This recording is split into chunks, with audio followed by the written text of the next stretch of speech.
your potential case. By staying on the line, you agree to provide accurate information to the best of your knowledge under penalty of perjury. Please hold for the next available representative. Hotline number for alleged sex abuse survivors of Sean Diddy Combs. Combs remains behind bars on federal sex trafficking and other charges. Attorney Busby says the claims will target Combs and those around him who enabled the alleged sex crimes. Our team has had at this point more than 3,285 individuals contact us with people claiming to have been victimized by Sean Combs. After vetting, we now represent 120 individuals who intend to bring civil claims against Sean Diddy Combs, as well as claims against many other individuals and entities. Busby maintains it's not a baseless money grab from Combs, but a fight for justice. He says many of Combs' alleged victims describe the same scenario of being given drinks laced with drugs at parties, then sexually abused or assaulted, often by a group of people. Man, I'm off this shit. Hey, when did Bad Boy drop first? Huh? I mean, Was like 92, 93? It was in the 90s for sure. oh shit, yeah. I think Bad Boy really dropped with Biggie. Biggie. Oh no, Craig Mack. Excuse me, Craig Mack was. I Yeah, think Craig they was Mack the was first the- artist. So I want to say 94. All right, so let's say 94. That's 30 years ago, right? God damn, 30 years ago, that means 1,000 niggas a month. I mean, a year. 1,000, what? What you mean? He said 3,000 victims called. In 30 years, that's like, Oh, but you know a lot Some of them are niggas, like, yeah, nah, I like know. frivolous shit. Yeah, and nah, definitely. People But I'm like just saying. us that are like potting. Because I was waiting for you to say something. Because if you let it rock, I'd have been like, yeah, and That's he why gave I me an hung up. infection in my toe, and I had to get my leg cut off. Oh my god. I put in the chat the one nigga from the star from Stomp the Yard. Yeah. The one nigga Chris, can't remember his name. is But it but Columbus the, Short? yeah, yep. So he was on like being interviewed probably like a week ago or so. I put it in the chat, but it's kind of lengthy. The Facebook chat. Yeah. And he was basically breaking down how, you know, when he was young off of the drumline joint, Stomp the Yard, I meant. And Diddy gave him some clothes and what Columbus have you. Short. I Is think it Columbus that's, Short? yeah. Yeah. They gave him some clothes. Yeah, like he was getting ready to Trying to take him shopping. he was going on Like 106 in Park. He was going on 106 in Park, and Diddy hit him off with some gear, some Sean John gear and all that. And then later on that year, like he would see him at parties and, you know what I'm saying, be cool with him. And then he was talking about he was in the bed with his lady and he got a call at like 2:30 in the morning. What?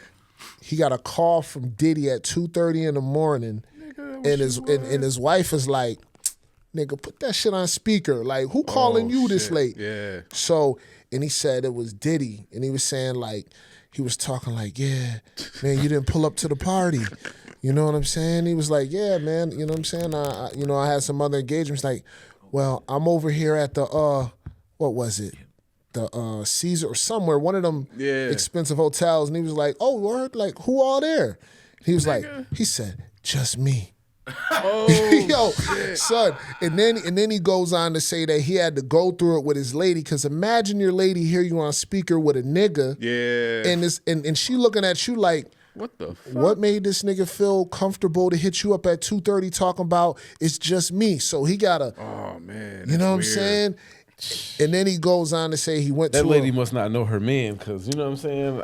Go ahead. Nah, but I mean, everything he's dealing out in that Hollywood shit, I imagine he's not running back home and saying, babe, this is what's going on. Like, that's his professional life. Yeah. But the nigga said he escaped a Diddy situation at one of those house parties in freak-off shit? Atlanta. Nah, not a freak off, but it would have turned into that if that nigga didn't get up out of Dodge. What? So he drinks a certain kind of liquor, and he said they gave him a shot of some shit, and he said immediately he started to feel some weird shit going on, like That's crazy, the room. man. So he said he darted to the bathroom Yeah.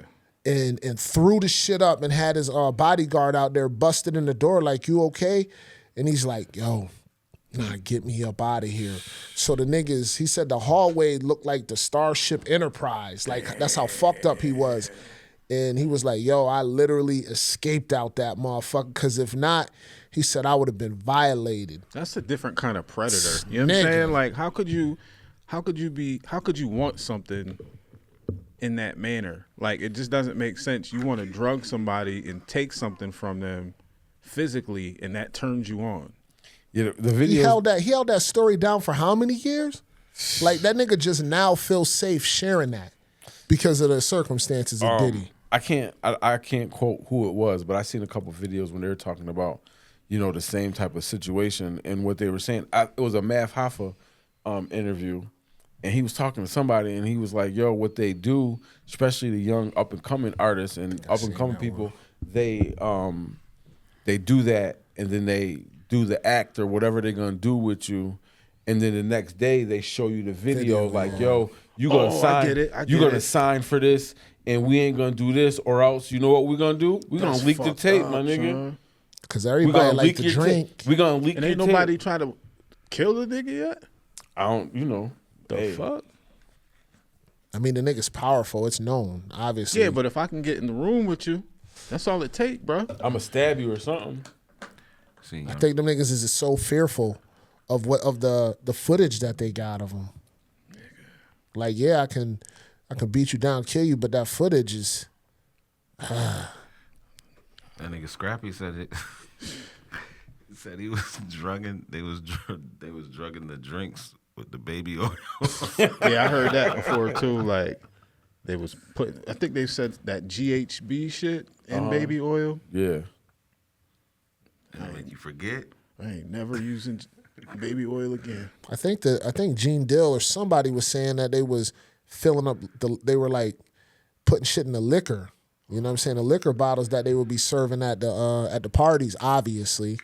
You know what I'm saying? It's a lot of effort. It is. Putting in a lot of effort to take advantage of motherfuckers. Like, you ain't got no game, nigga. Like, you a billionaire and you ain't got enough game to you got enough money to where you don't need game. Nah, he ain't trying to get no chicks, man. He trying to get you wanna watch that video? Columbus Short video.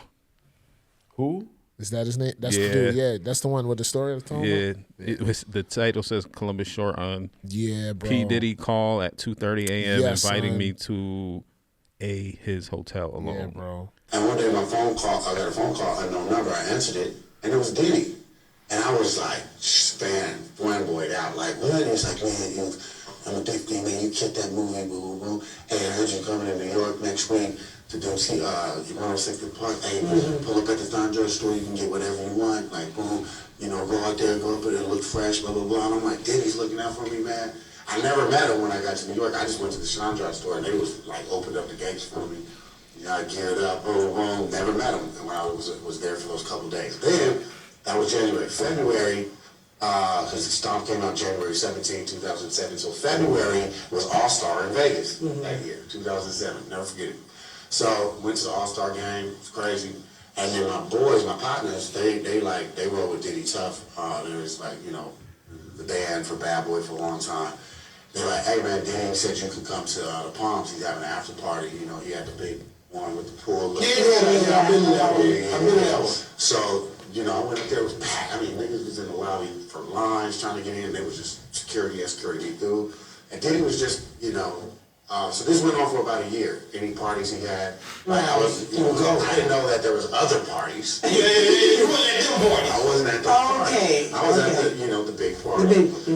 And then Diddy called me one day after I did Cadillac Records. He came to the premiere of Cadillac Records in New York. And he was like, man, you killed that. He said, I'm up for this movie, or this show. It was a movie, Raisin in the Sun. Yeah. He's like, I need an acting coach, man. So I put him with my acting coach. Okay. Since I was a kid. Yeah. He my acting coach. They shout out Josh Patton. Wonderful, phenomenal acting coach. And he started working with him. Then Diddy was on a series for a little bit. And then he was working. So he was always looking out. So I think it was just now, looking back, like the groomage. Right? Yeah. So I was, the BET Awards were happening in town. I didn't go because I wasn't nominated. So I'm like, I'm not going, I'm not nominated. You know what I mean? I'm just sitting my back behind the crib. So about 2:30 in the morning, 2:15, 2:30 in the morning, phone rings, unknown number. I don't answer unknown numbers. But, you know, my wife looking at me like, yeah, who is that? Yeah, pick that up. I don't know about this. I put it on speaker. Picked it up. I said, who's this? It's Sean. I'm like, Sean? It's Puff. Like, oh, what's good? Talking low like this? Talking low. So I was... Talking with a seductive voice. I said, what's cracking? He said, we done seen tonight at the BT once. We done seen tonight. He said, get checking in. He said, wait, what you doing? I was like, oh, man, I'm at the crib. He said, oh, yeah, we were at the, like I said, I'm over at the Beverly Hills Hotel. I said, oh, for real? I said, who over there? Just me. Come on, man. Man, is it? You serious? What the fuck? Just me. So my wife, she tripping. Yeah, I'm over here on the suspect list. What the hell? I'm like, nah, man, I'm in bed, bro. I'm good. He was like, I just hung up. Did he ever give you a sign? Did you ever give him any sign, any reason? No, nothing whatsoever. So I'm like, man, but now I got smoke in my house. My wife was like, what's up? I don't know, this man just called me. Diddy was trying to Diddle. Fam. I think he was trying to diddle. Yo, when he went on about that, I look suspect in my house, I felt that shit. Like, I felt that. In the moment, like. So there's two sides of that coin. Because one, my wife, if she sees an unknown number, she's not going to answer it either. She knows how I give it up. I'm not answering unknown numbers. I barely answer my phone, period. Facts. The only thing that would stick out as a red flag is a call at 2:30 in the morning. 2:30. But if it was from one of my peoples and I didn't answer it, she would wake me up to answer it or some shit. But if it was a nigga on the other line talking about I'm in a hotel room, dolo. My wife gonna look at me like, that motherfucker gay. he trying. You know what I'm saying? Yeah. Like, she might even have a couple jokes, but she ain't gonna think nothing was going on or nothing like that. But I think it'd be more obvious to a female than it would a dude, because if you're not like that, right, that's not even gonna register in your head. Right. Until something makes it register like that. You know what I mean? Like, damn, Diddy, what y'all having a party? Like, yeah. I can come through all right, babe, well, get your ass up. We going to a Diddy party. Yeah. Like, ain't nobody else coming through, Sean? Like, that's it? It's just us? Just me. Oh, nah, I can't make it. I dead hang up. Oh, shit. That shit is wild. That's bugged out, man. I think, a lot of it,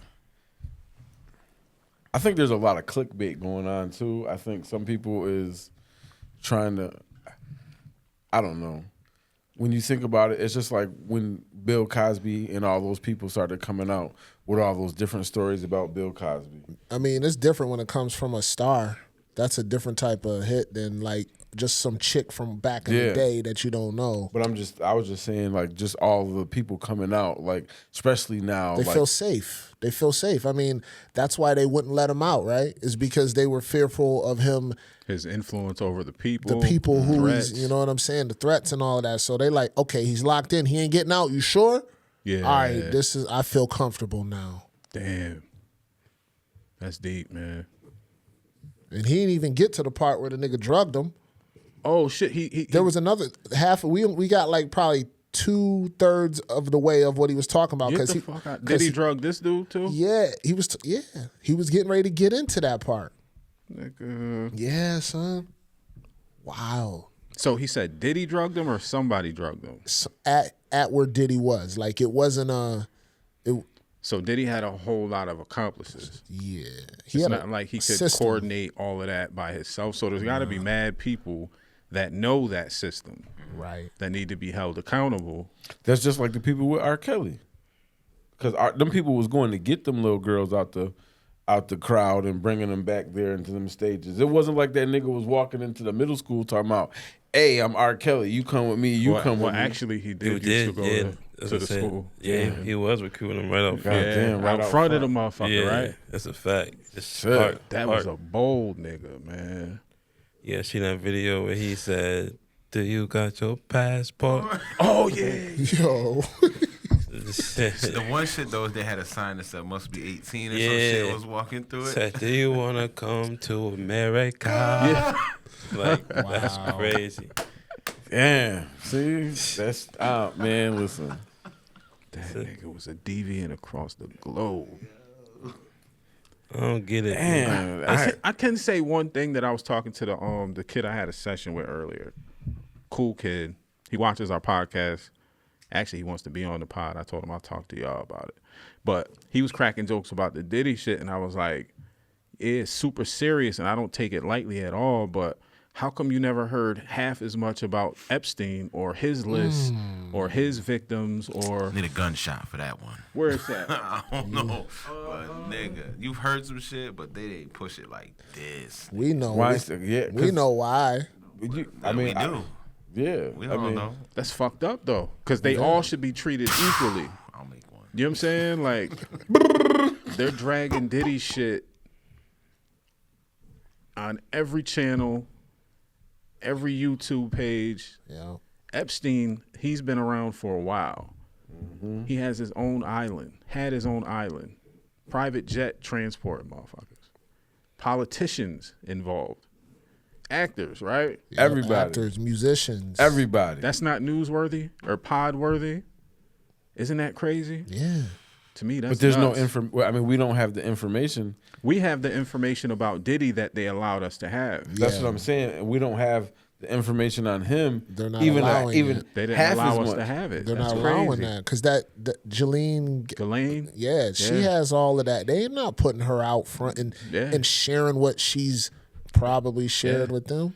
And it's not like there's anybody else to well, actually there are She's people an for them- accomplice. She was an accomplice. There's nobody else to technically. charge per se the way you could have charged Epstein or Ghislaine, but there are people that can be protected by not putting that information out there. Right. That shit is sickening, man. It's the world we live in. It's like, you know, a good example is like the Young Thug case. Look how long that trial's been drawn out. I mean, I don't know who's using what influence, or it could really just be a big mess. Yeah. You know what I mean? But the other day I was watching the clip, and the judge is just like, She's fed up. yeah, she's like, there's no way that, you know, You're not prepared. yeah, you know, you're 20 plus years into this, and for some reason we still have no answers to all. That's like the third judge. Yeah. Damn. You know what I mean? Then you got, you know what I mean? So it's like, It's crazy. so it's I think definitely, they said it's the longest running trial in Georgia history. I've been I wondering mean, and what's what is making it? it so And what is delayed. it proving? Like, I don't even I honestly. think that's what I'm saying. I think it's so drawn out. The narratives is every which way now. You got the dude whose name is YSL Woody. Yeah, that nigga said, hold on real quick before he said, Judge, nothing I can say. I can say whatever I want. Yeah, well, we pulled up to the barbershop and we shot that nigga shit up. But that's what I'm saying. So he got to a point that he kind of fooled him. He got immunity to just for saying shit. Yeah. Like, granted, if it was true or not, they couldn't use it They against can't him. do shit because they gave him that immunity. And it's like, so he's just like running around in a loophole, and it's just Young Thug is just in jail. Like, they can't. I don't even know what they trying to prove at this. Like, granted, they got their initial racketeering or whatever, RICO or whatever, but it's like there's no like solid basis for the whole trial. So are they trying to like get him with multiple murders? You would think that they would just get him with one thing. The RICO isn't even just a murder. It's the collective charge. It has to include different aspects of the charge. So that's why it's a RICO. Money laundering, violence, not even necessarily just murder. That's why she tried to hit him with that charge, because of people like Woody that basically said this is all the shit we were doing. I think the DA jumped the gun based off of niggas like Woody. Yeah, he tweaked the whole shit up. And it's like what lawyer asked to be locked up with their client? That nigga said, let me get in there with him so we could work on his case. Like, there's something. He's paying that nigga some money, bro. Word up. What umbrella is that? Young Thug ain't been in the game, but how many years? Bruh, wait until, I think he's going to get out. And if he does get off of this charge, no matter how long it takes, imagine how much bigger he's going to be. It's going to be immaculate. Never done in history. Like, look at because in retrospect, like even Gunna came out and was even a bigger star, blew the fuck up, even do allegations and whatnot. You know what I mean? So damn. And then that promotion that they put Young Thug in front of an audience that he wouldn't have been in front of, even though he was famous as a motherfucker. This shit is on like law news networks on YouTube and everywhere else.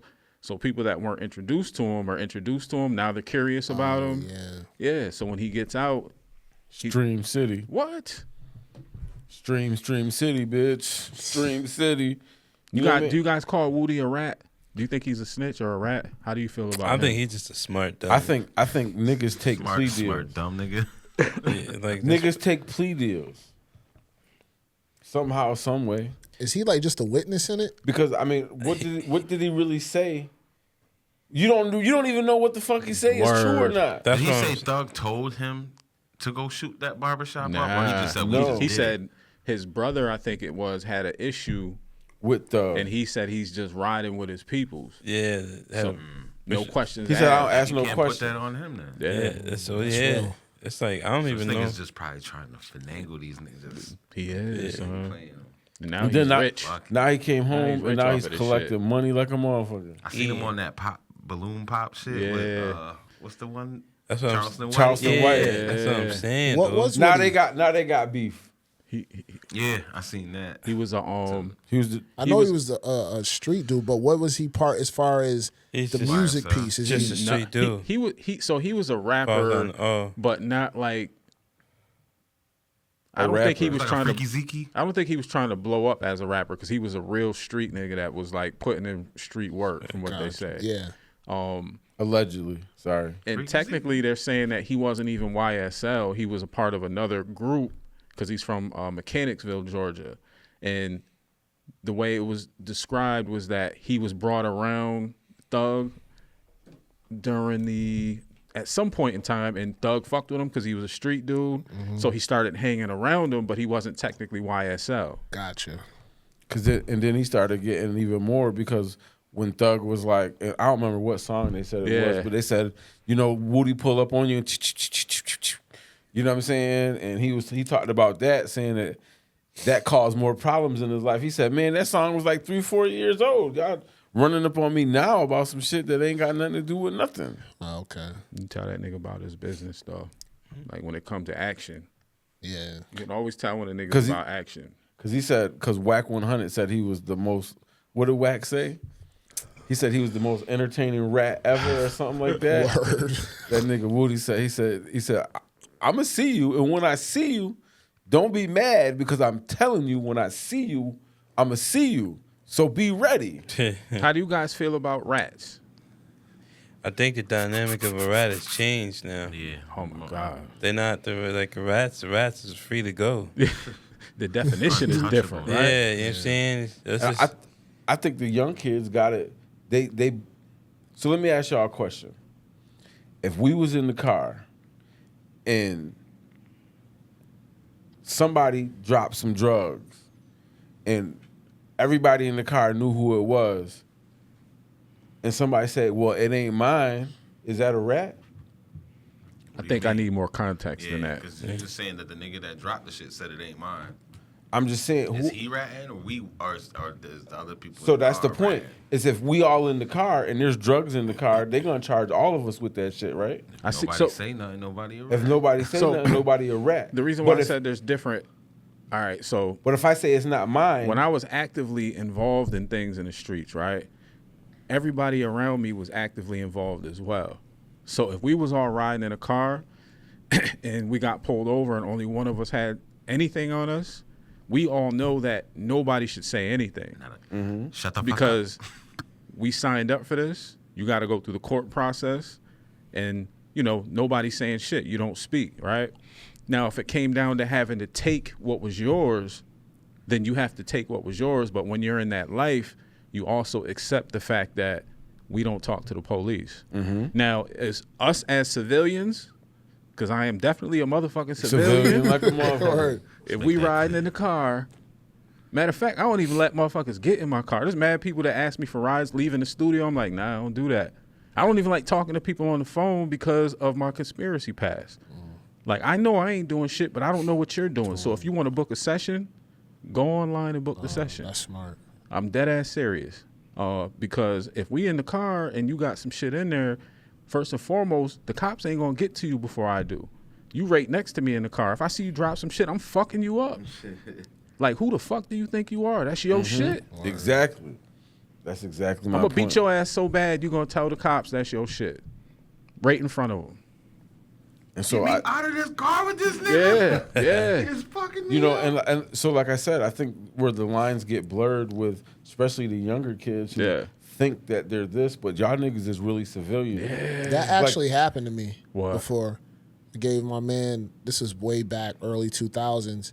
Did know you what I'm have the saying? D-Boy Benz at that time? Nah. I had the motherfucking broke Pontiac, Oh, man, you know what I'm shit. saying? And Yeah. I picked him up and shit and took him to the store and we got pulled over and shit. And I'm thinking nothing, you know what I'm saying? And he was like, yo, Quest, I got some shit on me, but don't worry. You know what I'm saying? He said he had that. After he's like, I got some, you know what I mean, like he was gonna hold it down type shit. That's what yeah. he said. So when they came and the cop, he was like, yo, he like, yo, he's not a part of this. He don't live this life. He's a family man. This is mine. You know what I'm Some saying? real shit. He's my man. You know what I'm saying? Yeah. Solid move. You know what I'm That's saying? real, man. Would And that be- he would have never got a ride from me again. Not at all. I gotta see, yo. I remember, you know, as Cap said, once upon a time, I was taking a trip. You know what I'm saying? And I have no vehicle at the time. So I'm like, you know, come yo, bro, help me out. You know what I'm saying? I need to ride to the, you know what I'm saying, to the spot. You know what I mean? Get right. I mean, we get there, do what we had to do. By then it's nighttime. You know what I'm saying? We driving. And I'm like, and I told him, like, yo, bro, don't worry. I ain't one of them. You know what I'm saying? Yeah. Whatever's here is here. You know what I'm saying? Yeah. That's on me. I was like, so just, you know what I mean? Don't worry about it. If we get pulled, just say, nigga, you know nothing. Nothing You at know all. what I'm saying? So, driving, this nigga swerving.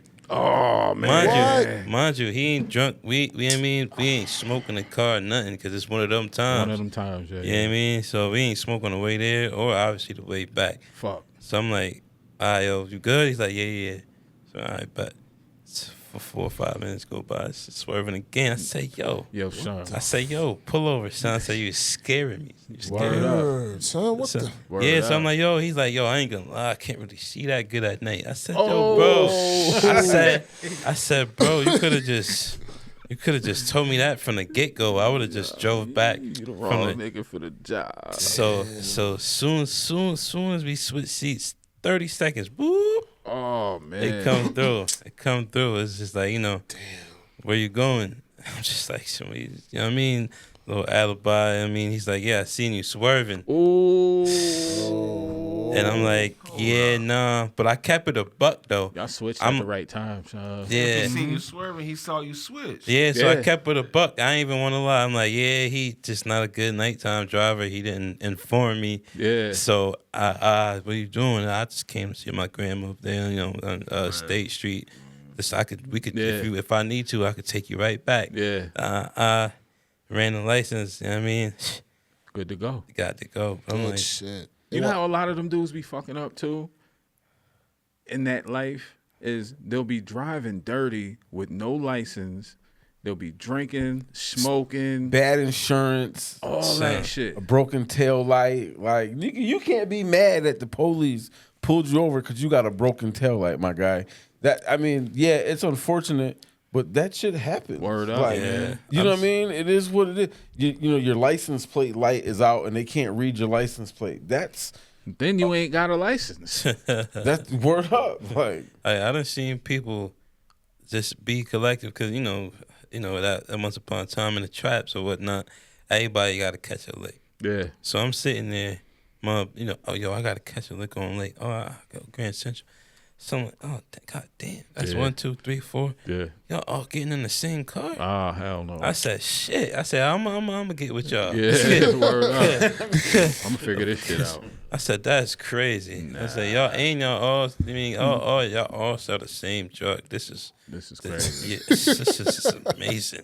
So y'all all looking at a hard time. Word you know what I'm up, saying? man. So I understand the risk, but y'all just risking just out here just On some risking dummy freedom. shit. Yeah, Penitentiary chances. I ain't gonna lie to you. Back in way back in the day. I would walk or I would ride my bike. Yeah, you gotta bike it, bro. You know what I'm saying? Like, I mean, when I was young, I would ride my bike, I would walk. You know what I'm saying? Never no cabs, no nothing. You know what I'm saying? Like, you know, Walkman, CD player, whatever, headphones, and just. Now I don't need a ride. I swear to God. And then the times when I needed a ride and I was walking with nobody picked me up because I done told them so many times, no, I'm good. Yeah. No, I'm good. So now everybody assume, oh, that nigga, they just beeping at you now. Word up. Yeah. He good. Damn, he walk a lot. Yo. Right. That's the walkingest fat nigga I ever seen in my life. Yo, you guys notice the not to change the subject. You guys notice I said something earlier about the amount of homeless people that been out downtown lately. Man, it's crazy. And I'm not even surprised. I literally was just showing somebody some photos and videos of Skid Row. Yeah, son. Cause I'm like, this is looking bad on us because it's so small, and this is like it's getting worse. Yeah. But I'm like, bro, once the first time I went to California, we you know what I'm saying, we took a trip to downtown LA, and What the hell is you doing, Jack? You got one job, nigga. you can literally. What the hell? I'm sitting here trying to lip sing Blicka's word I dropped something and went to pick it up. The conversation switched. That's my fault, bro. And you can literally just, you know what I'm saying, just look at all the things. You can stand like there's a it's so bad that on a wall out there it shows you the population. It says population of Skid Row and it says too many.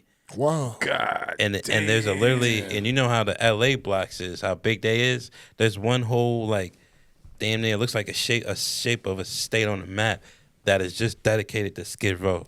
You know what I'm saying? So I'm about to see if I can find the video of that shit. Like we took a little walk. Like it's to the point that some businesses can't open because there's homeless people sleeping right there. So is that like a Skid Row is at a designated area? Basically, at this point, yeah, they got their own. That's their own like homeless It's like a homeless community. village. Like if we turn the fairgrounds into a homeless community type. But it's kind of like they forced it. It just got so bad that it just exists. It's like its own community. Yeah. Oh, so they made it happen. Yeah. And it wasn't designated. It was yeah. something they made like, yo, Facts. we Debo in the spot. Yeah, it got The so homeless bad. people deboed the spot? Yeah, it got so bad that they couldn't. There was nothing they could do. So Skid Row is Because there's just so many people down there. They police themselves. Like they, you know what I'm saying? Like it's a whole real community. It's a homeless community. Was that Yeah, like my nigga, like themselves? Wow. yeah, police themselves. Like, hey, what you? It'd be like, hey, what you doing in Jeddah? No, you not Jeddah? What you doing? Get out of this shit. literally. Oh, wow. You know what I'm saying? Like they police themselves. Like they know all of it. It's like when crazy. Kanye. It's to the point, like even like you would, because you know how a lot of people have a stereotypical look on homeless people. Yeah. It's to the point that when Kanye made those shirts about with the shirts, what was it, the white? Yeah, or the I know Trump what you're talking something, about. Mm-hmm. Kanye went to hand them out in the Skid Row, and they like, we don't want these shits. Word. Like they was like, we don't want these damn shirts. Like, take these shits back. Like I keep know our I'm homeless. we keep our dusty wears. Yeah, but I know I'm homeless. But this shit to say on this shirt is not. Damn. And granted, most of the homeless population out there is of some kind of color, Mexican, white. But granted, it's all colors. So you know what I'm saying. Even the white folks is like, It's crazy that a lot of them want to be in that position too. Like, you know, we're so accustomed to living the way we live, having what we have, going where we go. We couldn't imagine being in a position like that. But, you know, like the homeless individuals, I've mentioned it on the pod before that I've spoken to here in Elmira. They've said, one dude was like, I don't want your fucking money. I was like, because I tried to give him some money. And I gave him the money. I was like, yo, if you don't mind, how'd you get in this position? He was like, oh, if you think I'm going to sit here answering questions, just take your fucking money back. And I said, nah, it ain't like that. That's just the nature of me. I want to talk to you, but, you know, you ain't got to answer no questions. One dude was saying that me and Dodo actually went down to, when they were under the bridge, taking them like water, hygiene products, shit like that every so often. And one of the dudes was like, yeah, I'm here because I want to be. He's like, I don't want to be in mainstream society. I was like, that is some deep shit. Yo, there's a perfect. You got something to say something? There's a perfect thing on TikTok. There's this dude that, I mean, he basically just was like, fuck everything, of the system. And he took it upon himself today, him and his girlfriend, just took a tent, set up a big ass tent, and just live just on the outskirts. You know what I'm saying? Like, got cell phone service, but they live on it. They have no bathroom. They go take showers at hotels. Shit. You know what I mean? That's too much work, man. It's way too much inconvenience. Yeah. And at the same time, I think that people get caught up in the grain of going against the system that you just look foolish. Yeah, at any cost, all costs, go against the system. And now it's like, and now he's alone. His girl moved back to her parents' She crib. said, "Fuck that." Yeah, it's like, why we gotta sleep on an air mattress and cook on this black stone grill every day? Damn. And like, it's videos, like he documents the whole thing. So there's times where he run out of gas for the grill and can't cook nothing. And so it's like, all right, stores is closed. 2 a.m. I can't open the fridge and be like, he probably in good shape from fasting. Nah, but that's he probably, you know what I mean? Like, but just like we talked about before when we spoke about the homeless people on the previous pod, when I was telling you, my wife, she works in that field. Yeah. She helps out them folks, and so when we talked about it, I go home and I talk to her about it. Yeah. And I bought a homeless nigga some food yesterday. I was like, I'm not giving you no money, bro, but I'm about to go buy these girls some McDonald's. If you want some McDonald's, let me know. He said, I love some McDonald's. I said, I got you, bro. I bought him 2 of them $5 meals. Like, But she was saying, don't feel bad for them motherfuckers. She said, because I got 4 clients that's homeless, and they choose to be homeless. Yeah. I told them, all you got to do is go fill out this thing right here and go take care of this, and I can get you a crib. And they choose not to go and be obligated to go to all the different things that is necessary for them to meet the requirements to get that free help. And I'm sure not everybody has the same option. Like, sometimes people do become homeless because of fucked up circumstances. But there is a line that you cross where you can actually get help, and that's where they choose not to get help. I'll tell you what, I bring that up because I was telling them, like, there was literally like 30, 40, and I'm not judgmental at all. I give to the people. I love everybody. But I've been down here for 8 years, so I seen the difference from what it looked like when I step outside. It's getting crazy. And if this shit stays on this track, it's going to be, in the next 2-3 years, I'm telling you, because there be people sleeping on all the benches, walking up and down the street. One dude yesterday ain't had no shoes on. He had socks on with holes in them, walking, trying to hold his pants up, but he was just walking like he ain't have a care in the world. Then he didn't. Nigga, I ain't got no bills. I'm about to go under this bridge and lay on the dirt. That nigga is strong as a motherfucker. I ain't trying to make fun of nobody, but if you homeless, you got to be a strong motherfucker to go outside and just lay in the snow and go to sleep. I wonder what the strongholds they're dealing with. Whether it's, drugs or alcohol. Like, what is it? Drugs fuck the town up bad. That's just an assumption. I mean, because you gotta, to stay in that condition willingly, you have to either stay high, stay drunk to a certain degree to be out in there. You know what I mean? To even be willing to deal with it, or you know what I mean? Like, not sober mind, sober body. Nah, like, let's say they get high on Wednesday. That high wears off.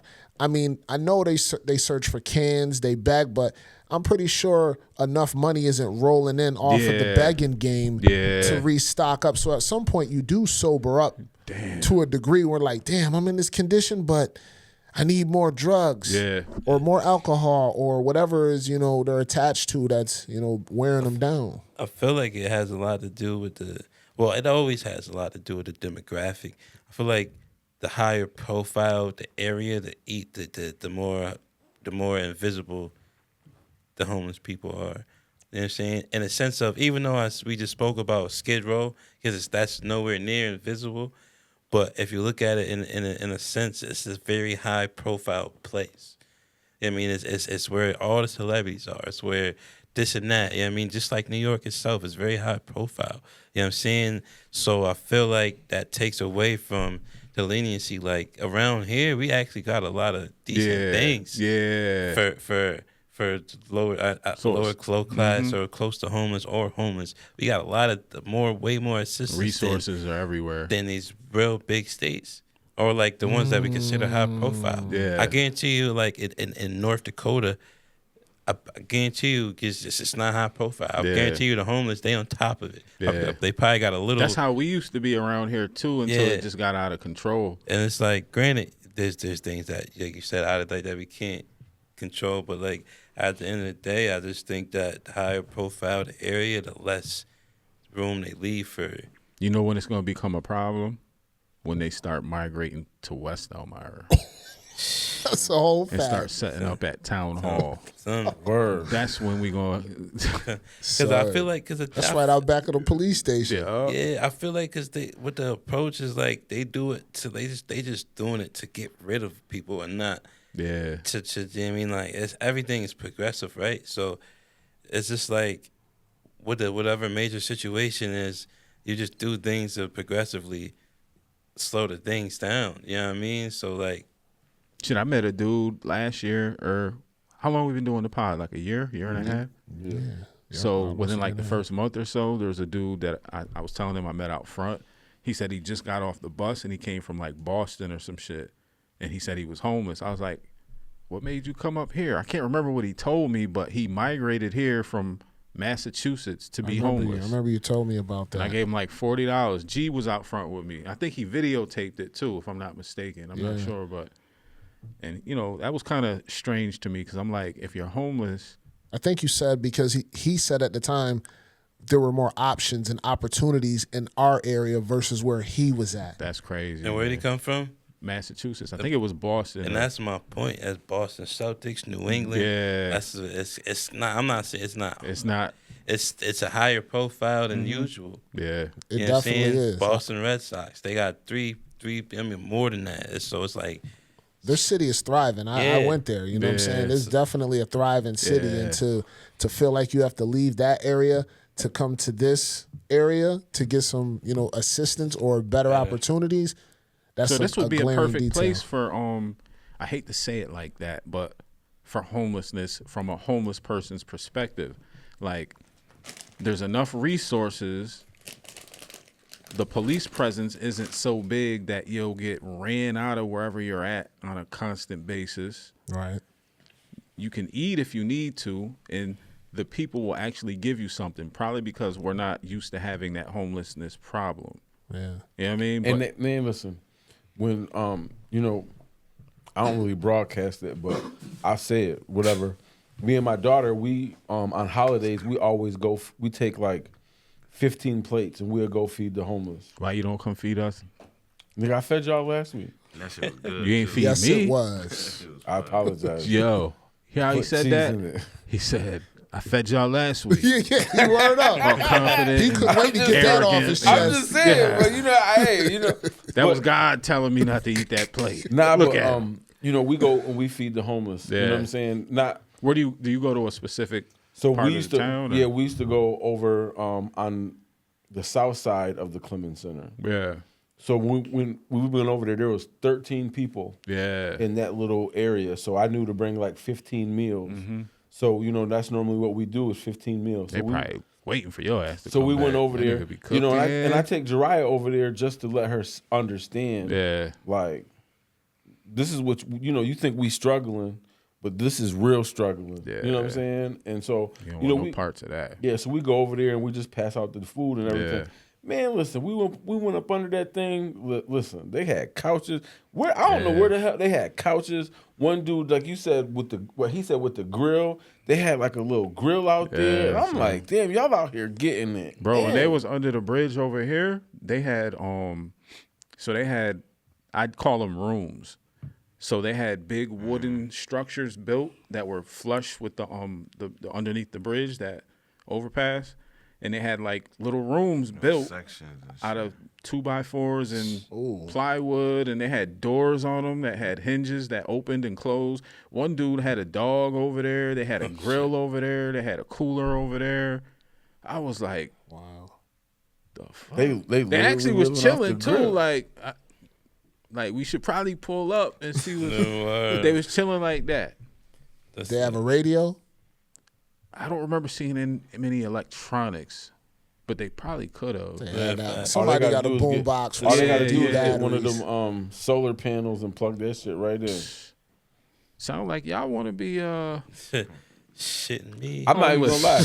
Quest looked at me. Vita, It's like, you getting shit fucked up. I've been trying to get my family to go camping forever. Vita said, "I go camping if you put a tent out back and we're gonna sleep out back." I said, "Absolutely not. There's a skunk on the other side of that fence." I got a couple in my She said, man. "She said, well, if you ain't gonna sleep out back, you telling me you want me to go somewhere in the woods and go?" I said, "Nah, let's go to Watkins and stay in a cabin.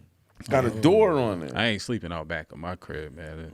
My side street, there be too many motherfuckers walking up and down that bitch. Shit. You know what I'm saying? Yeah. Ain't sleeping out that motherfucker.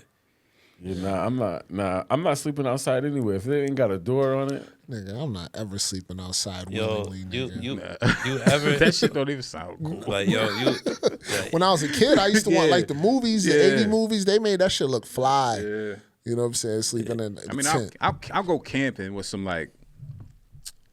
I'll go on a camping trip and do some camping shit, right? But it's not on the top of my list. It's not what. I don't aspire to do shit like that. You know what I mean? Me neither. I tell you, you could always start at Darien Lake. Yeah. Darien Lake, they got like it's just a little grass area, and like there's all the tents is like you'll see the people's tent 20 feet over there, people's tent 100 feet that way. but my thing is It's like Skid Row. But my thing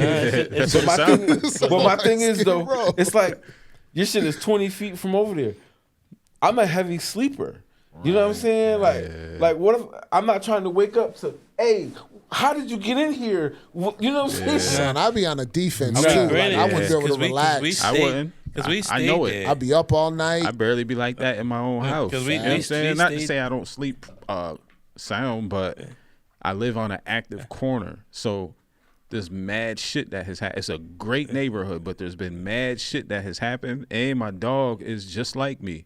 So when I'm asleep, this nigga is on patrol, literally Same. window to window to window, to the point he fucked up all the blinds in the house. I done had to replace them mad Mine times. too, son. But now I'm to the point I'm like, I ain't even replacing them because he's just gonna fuck them up again. And every time I hear that nigga, I pop right out the bed. Yeah. I'm out there and my adrenaline's Yeah. up, and I'm just like, Yo, you know what's funny? When I put my hoodie on, he always thinks it's smoke. oh, what? He's like, yeah, For shit. some reason, when my hoodie is on, Yeah. he's like, okay, daddy, where we going? He'll follow me out. I'm just trying to take you outside. Go to the front door. He right there on my hip. He's been with me when I had my hoodie on before. Isn't that some shit? That's real. Yeah. Facts. That's real. That's Real fact. shit. That's a pit for you. He's so loyal. I almost brought him to the studio yesterday, but sometimes he shits in here. And it takes days for that shit to like. Go, yeah. Better make that nigga fast before you bring that nigga in. I wonder if that would work. Didn't he run up on Jetta when Jetta was passed out? Oh yeah, in the, Jetta almost in shit the, on in himself. What? in the green screen room. What? I gave Jetta to tell you I drugged him, but I he didn't. was asleep. He willingly Jetta willingly drank that drink, and that joint had him. Oh, shit. That joint had him Yeah, laid the out. Diddy And- drink. Oh, He got the Diddy drink. He hit you with the Nah, Diddy. don't Diddy. even do my shit like that. Son, yo, now I'm thinking about the party. Nah. Hold up. Quest, what was you about to say, brother? He wasn't gonna say shit. Yo, I forgot about the party, the color party. That nigga got the Diddy drink. What happened? What happened? Yo, he got. The Quest, don't do me like that, bro. Nah, you're not. What happened, bro? You know what I'm saying? I went to the hoodie. Just give me the chance to the rebuttal. hoodie party. I went to the hoodie party. Oh shit! And I heard stories about me. What kind of party was it though? Was it like a dress-up party or? So listen, I tell the truth. It was a punch. Yeah, it was Spike the punch party. I'm gonna tell the truth, Jetta. Let me get some camera time. I'm gonna tell the truth. So you get 30 seconds to rebuttal this. Hoodies goodies. Everybody knows I make edibles. Dr. Kevorkian. All right. So 4, you know I have 5, So I had a birthday party, and I made a punch, I made some Chex Mix, and I made some snacks. Hope, can I ask you a question? Yes. Did you make the punch or did? No, I made the punch. So okay, go ahead. So so the people that I know that smoked, you know what I mean? I was like, yeah, boom, boom, boom. So I gave them drinks. I had the Chex Mix. Oh, the flowing. cigarette smokers, you mean? Yeah, the cigarette smokers. Oh, okay. So I made sure that, you know, they was all taken care of. It was nicotine juice? Yeah. All right. Yeah. Look at his face, Blicka. He's telling lies. You know what I'm saying? Nicotine. So the funny thing is, right? So shout out to Marshall. Marshall was one of the last people to come. He a mad scientist too. So Marshall came in, hoodies flavor, and I met him at the door. So we laughing and talking, and we turn and we look at the party. So so when we looking at the party, there's like 4 girls in the back, and they all kind of like spaced out. They all was having their own party. Well, everybody was having their own party. Did they drink your punch? Yeah. She didn't even know it.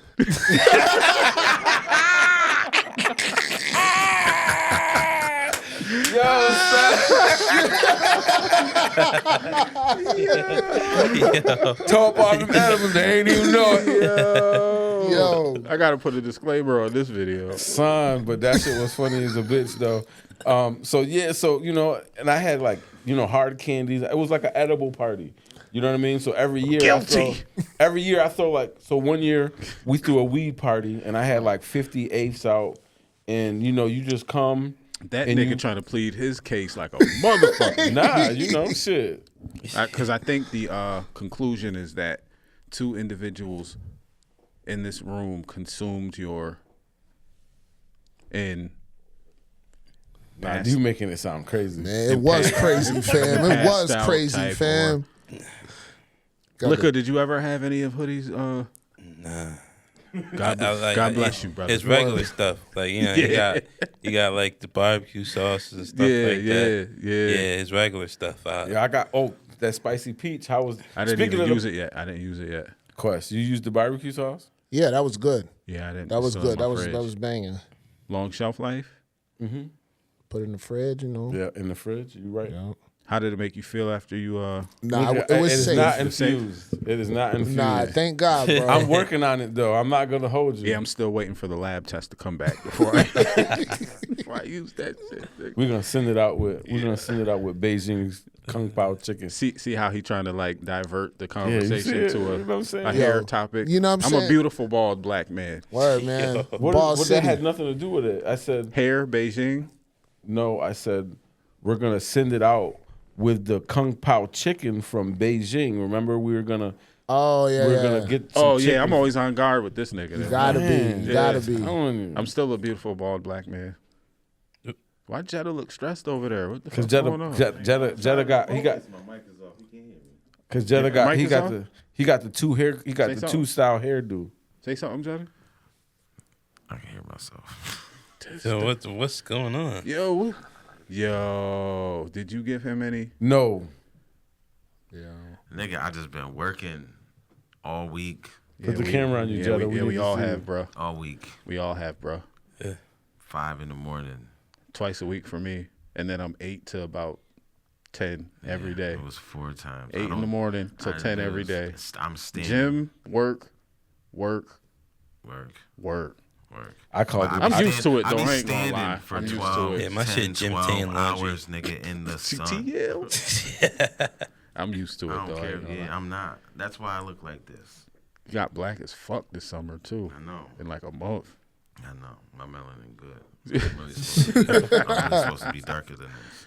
Where they have you working at last time? Ithaca, Binghamton, Cortland. Oh yeah, I'll be all over the fucking place. Damn. Jetta don't be doing shit. He be out there flagging. Yep, standing there, nigga. You know what? I wouldn't be able to stand stand for in 10 that hours, fucking nigga? sun though, bro. I couldn't, son. I'm not built for that shit. Same here. I wouldn't be able to stand. I would take my leg off and sit on it. I would, you know what I'm saying? Wait a Like, minute. crazy. Whoa. No Diddy, yo. Because you know you can get the seat. I would I wouldn't be able to stand there. I would take my leg off. Somebody changed and I would the have my topic. seat, and I'd be like this, chilling with my little. You know, son, you can't clean that one up. Ain't Not no even cleaning. not even Clorox Diddy. bleach, bro. This is like a seat. Quest, what was the other? Matter of fact, let me find a video. Y'all niggas, no Diddy. Put him on with the cat. No Diddy Put him is, on with the cat on is there. killing us.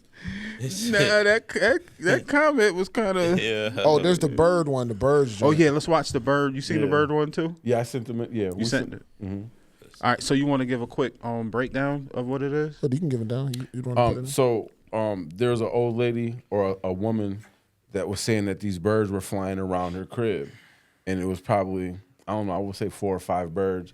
They flying around, and something happened to where she noticed that they had died in the grass on the side of her house. Well, after an allotted period of time, they're gonna say, because I don't remember specifically. Yeah. But after a allotted period of time, there was no maggots, no decay, no nothing. You know, if a bird or an animal dies on your property, it don't take but a couple days before you start to smell it, or you know what I mean, like decomposition. Yeah. So after a while, like she'll tell you how long it was. There was no decay, no nothing to the birds, and just like the video we showed before, they chipped up. I need one of them birds, man. So this lady noticed that these birds that were on her property haven't been on her property lately, and she looked around and found them dead next to her house. She was going to make a burial site for them and bury them, but she noticed after about a month and a half to 2 months that these birds have no worms, no maggots, no foul odor to them whatsoever, and she's like confused about what's going on. Look at that. You got 1, 2, 3, 4, 5, 6 birds. 6 of them that are dead. That's the little one that's been 3 weeks. It's been dead for 3 weeks. And again, no worms, no maggots, no foul smell. Look at that, y'all. She went to go get her son to ask her about it. Again, these birds used to be around her garden and watching like what's going on. So her son wanted to go put on the gloves, and this is what he found, y'all. Check this out.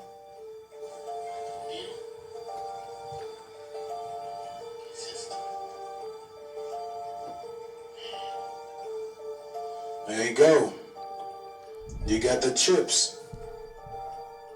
Whatever it is, that's one of the birds. And he searches all of them, and they all have this within them.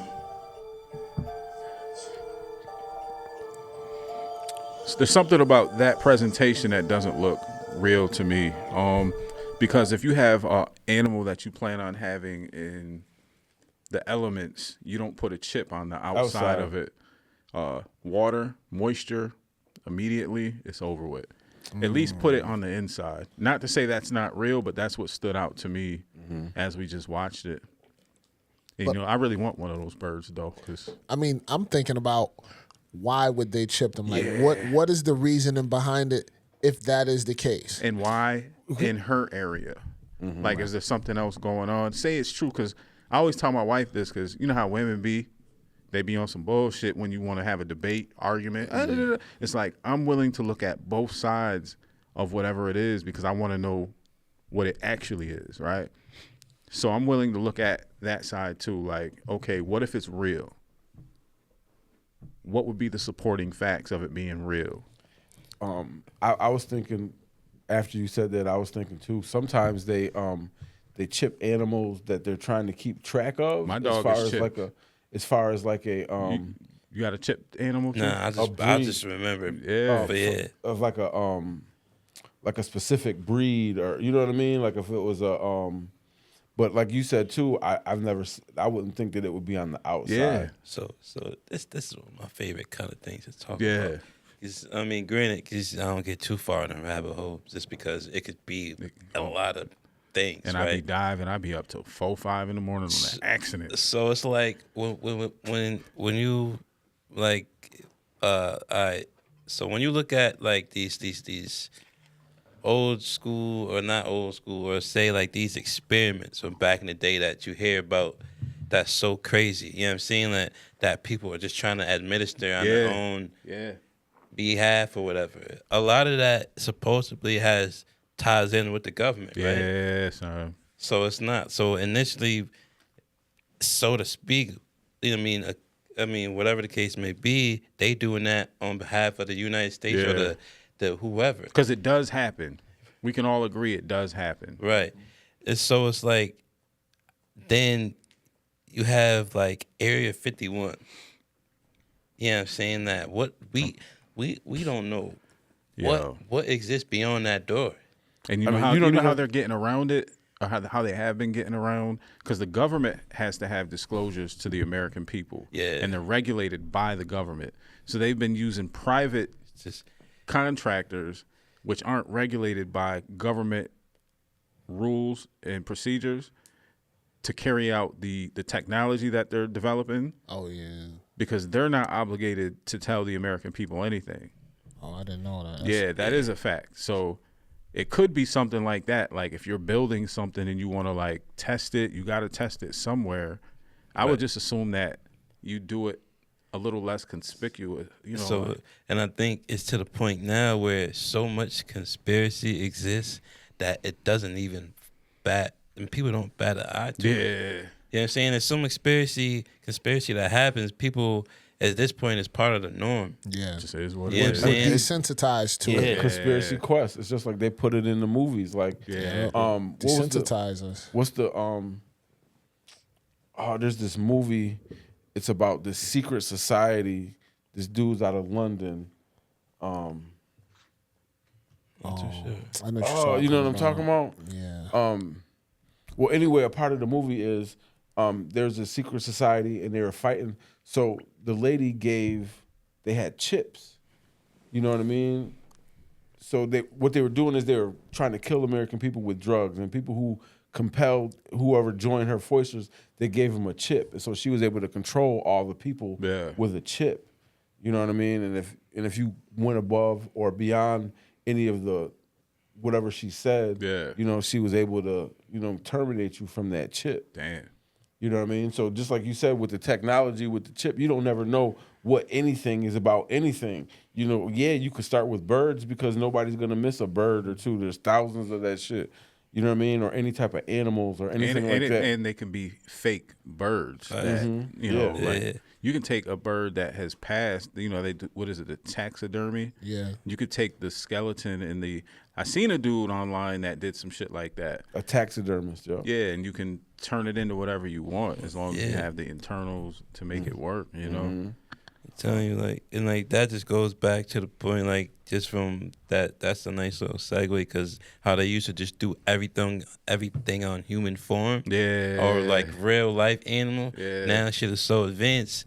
We can just send a fucking that could be a flying bomb for all we know. You know what I mean? Or that could really be a recording device. We don't gotta stick a human in the lab and I mean, granted, they might be doing that shit. That's crazy. Because you're not going to think about nothing. We outside and the bird. My paranoid ass will. That shit circle around too many times or hover too much. Yo, I'm scarred. You could think about rats, mice, all types of shit. Yeah, there's this mouse that comes back to my house every year. Maybe that motherfucker's got a chip in it. I can't catch that motherfucker, man. Yo, I shit you not. This summer, there's a bee. There's a fucking bee that I'm out back throwing shit away, and I'm like, damn, the motherfucker just comes. So I'm just like, you know what I mean, fighting the fucker, like can't hit the motherfucker. Yeah. I go to close the door, the bee's flying right out. It shit sounds crazy to me. That shit sitting there looking at you. The bee, like, I swear to God on my son, the bee's outside the door just floating. Oh, I swear to God. Like it ain't got no regard for living or nothing. I go back out there, try to swat the nigga again, come back in, the bee comes and it's just floating right in front of the door. I did this shit 2 or 3 times just to be like, bro, you not tripping. And I feel like, I'm like, yo, this bee. Hey, roll up some of that shit. You gotta push. Yo, think about it. I want to hit that.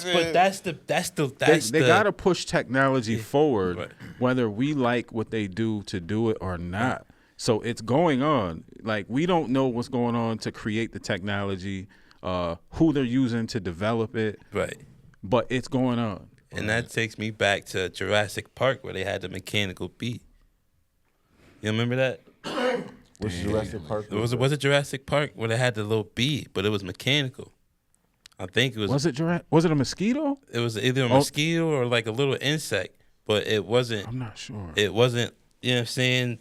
Just a natural born insect. It was some shit that they had created. You know what I'm saying? To send out to. I'm gonna look. Let me see if I can find it. But it was just. You know what I'm saying? It was some kind of generic bug. That's crazy. Let me ask y'all a question. My bad, Hoodie. Go ahead. Oh no, I was gonna say, go to the next video. What was the next video?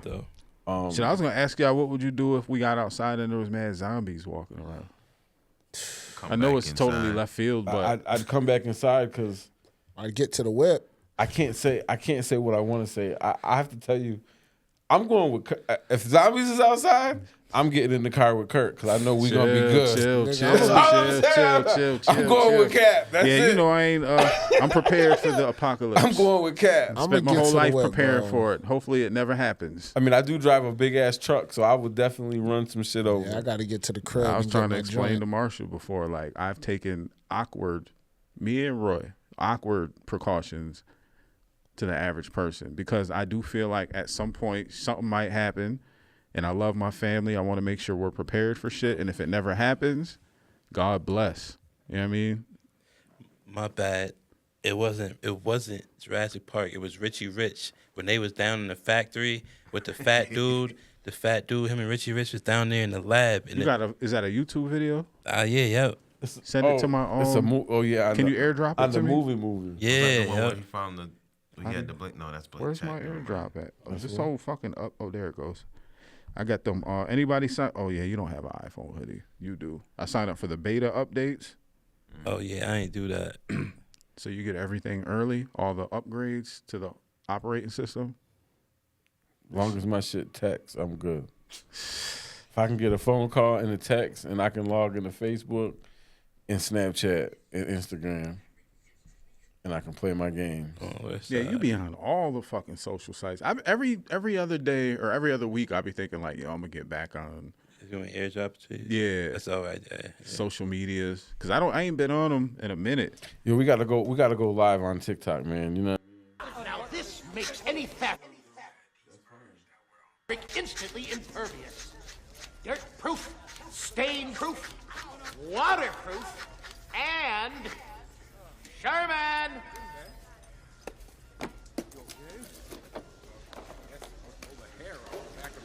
Fire in the hole!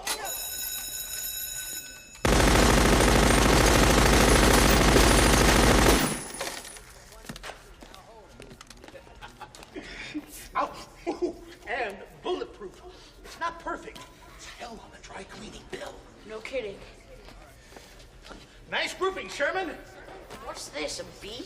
Nope, that's a paperweight. This is a bee. 100 bees working overtime couldn't pollinate like this, baby. Behold, Robo-Bee. Here, take it for a test flight.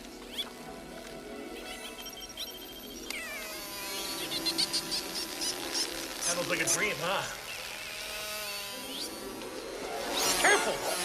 Teams of scientists have worked day and night developing the latest in microcircuit technology! Your afternoon tea, sir. Millions and millions of dollars have been spent on this one bee alone.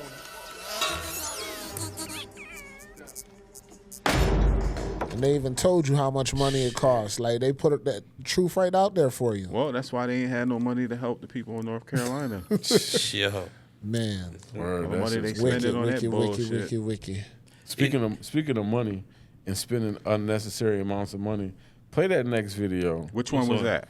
It's the one right above the. Is it in the group? In the group, yeah. Bam. I think it has the girl on there. This man invited me out to dinner. Yes. Yeah. So what's this about?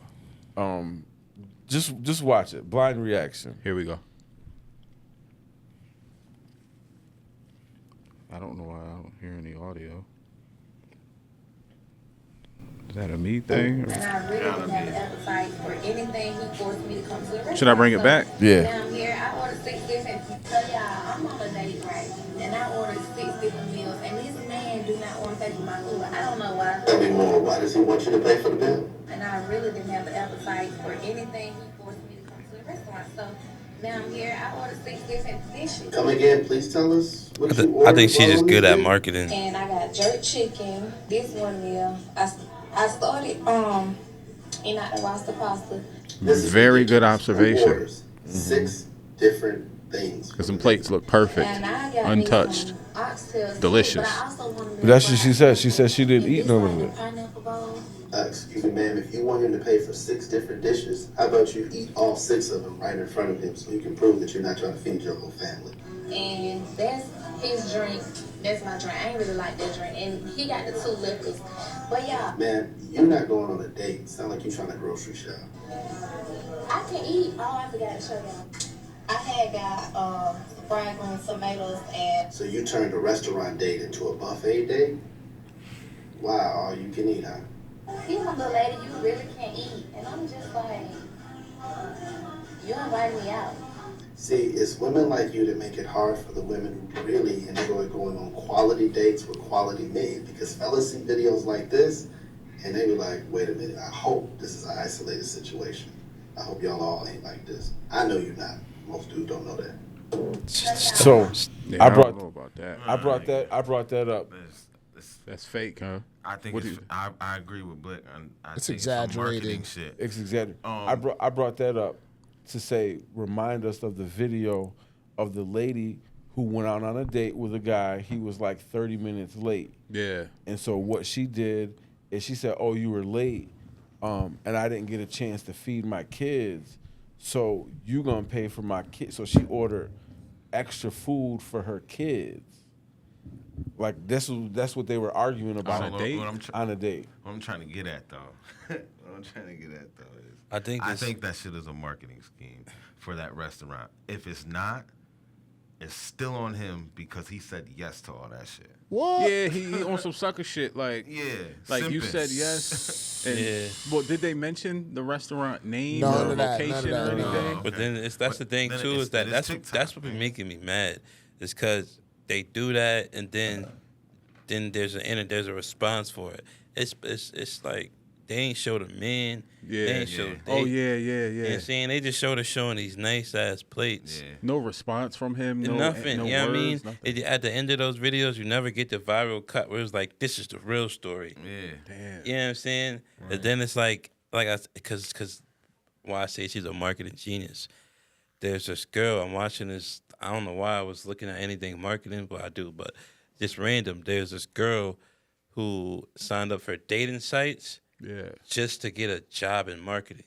So every highlight question is, so what's your favorite movie? I just want a job in marketing. What's your favorite place to do or favorite place to go? Oh, somewhere where we can do marketing. So all her dating profiles said that, and she went viral. It got a good ass job in marketing. It's just like So the internet and social media has changed the landscape of the world. You just gotta know how to use that shit. Yeah, like if you See, really, I don't be on social, so I always tell people, hop off of all your social media for a month or two and then get back on and watch how that shit looks. It looks fucking crazy because the same people, and me and my wife be cracking jokes about the shit, the same people that was crying 5 years ago Same people that's are crying right now. Yeah, the same people that were, if not happy or seeking self improvement, they're Yeah. still doing it. The same people that were encouraging people are still encouraging people. It's crazy. And then to have to consume that type of media for 5 to 10 years straight, I don't know what that feels like. I don't want to know what it feels like. now it's because they made it so we can't really do nothing without it. Shit. Because granted, not like I we don't can't, need none of not that that we shit. can't do nothing without it. Granted, we all It's too engulfed in life, day-to-day life. It's too. That's why I don't like it. I don't like being bullied. I feel like social media Right. is a bully that makes you like dependent on it. Because if I ask you right now, what's the best? What's the 9 times out of 10 in this new time? What's the best way to promote your business? Social media. I'd Yeah, say that's a social fact. media, That's yeah. a fact. And if it's like granted, even in the grand scheme of things, if like we have big families, granted we don't call every single one of them. Yeah. So it's like, let me make this Facebook event. Yeah. Then so let me invite cousin Joe from Arkansas. I don't got his number, but I got him on Facebook. You know why? Because that method of communication is easier. Yeah. Some people don't want easier. Right. You know what I'm saying? But if you get attached to it, you get accustomed to the easier way to do it. You know what I mean? Right. Like, I know one person, only one person in my life that never used social media at all. I don't even know him to this date, but I met him probably like 12 years ago. He never had any socials, and I was asking him why. He's part of the reason why I slowly stop fucking with social, because I didn't know that shit existed. I used to be on socials like a motherfucker, right? And he was telling me like, I communicate with my sister, my mom. I got friends from school. We're still cool, but I don't really care about everybody else. And it's like, damn, that shit makes sense. Like, the people that are important to you in your life, you're in communication with them. The people that didn't really make a difference in your life, you're not even thinking about them. You know what I'm saying? Right. But when we hop on social media, it's like, I want to reach everybody. Feel the pressure to do so. And why? Why do you want to reach everybody unless you're promoting a product or a business or you have an outreach campaign or something? And that's true. And like in the same breath, like because you can't traditionally promote on TV no more. You know what I'm saying? You can't just traditionally promote. Yeah, because people aren't watching TV; they're streaming. You can't. Well, the dude, I met with the dude Brian Maggs, the judge. He's running for family court judge the other day. He enlightened me to some things. He said, because I said the same thing. We're doing a video for him for his campaign, and he was like, "Well, that's not necessarily true." He said, "The older people are doing the opposite of what I said," because I said that about social media. He's like, the older people are waiting for the news to come on. Mm-hmm. They're watching these commercials on TV. He said, and that demographic of people still matters because it applies to voting. Those are the voters. He said these are the people that are actually voting. Yeah, I mean, I was like, damn, he fucked me up because I was like, everybody has the demographic. Shit, my grandma, my mom, Vita's mom. Even if I'm home at 6 o'clock, I'm gonna turn the news on. If I'm up still at 11 o'clock, I'm gonna turn the news on. But the majority is the opposite. Mm-hmm. The majority are the individuals that don't watch the news, and the people. If you really want to sell some shit, you're not doing it on the fucking news or commercials. You're doing it on Instagram. TikTok is a killer. Facebook is still a killer. You know what I mean? Mm-hmm. It's like, and like I said, because it just takes everything traditional away. Everything is so intertwined. Yeah. You know what I'm saying? Like, granted, he has a point, and like just realistically looking at all these scenarios. Yeah. That as the days go, like, cause like I said, I work at the phone store. Yeah. There's mad 70+ people who come in. That, like I said, the last pot, can you help me get on my Facebook? This and that. You know what I mean? And it's cause like. Nowadays, when we turn on the news, they not even really getting what they want to see. Yeah. You know what I'm saying? Like, they really not. They getting the bare minimum on that bitch. Like, you know what I'm saying? Like 30 years ago, you turned on the local news, you heard about actual local stuff. Yeah. You know what I'm saying? Now you turn on the news, you hear about things from here to West Jamaica to, you know what I'm saying? But we hear it here like it's current for us. Mm-hmm. You know what I'm saying? We don't really get no everything used to be regional. Now it's not regional. It's I guess it's more regional than local. So right. Everything's not local. It's more regional. Let me say it like that. That's it. But even so, like that's the last little bit they got to hang on to. You know what I'm saying? So it's holding on by a thread. Yeah. So even when it comes to promoting and shit, when it talks to promoting on the mainstream TV or whatever, how much money that shit costs now? You know what I'm saying? Like, how much more has the bag gone up since everything? On TV type shit? Yeah, like, just, like, promoting your shit on a commercial, on the TV. You know what I'm saying? Like look, Kanye paid, what, $7 million for that Super Bowl ad for 15 seconds? Shit. You know what I mean? But that's the Super Bowl. So, yeah. But that's the Super Bowl. When you got 150, when you're putting your product in front of hundreds, because the Super Bowl is watched by hundreds of millions of households. You know what I mean? Cap don't watch. I don't even watch I football. was about to say Cap don't watch football, but every year, up too. But on the Super Bowl, he said I want everybody to win. But everybody watches the Super Bowl, so that's when we talk about social media and product placement, that's a part of what has driven the social media to be able to do that. That fast-paced attention. Everybody's attention is get up in the morning. People used to get up in the morning and watch SportsCenter. Now they get up in the morning and the first thing they do before they brush their teeth is scroll through Facebook or turn on their Instagram or scroll videos on TikTok.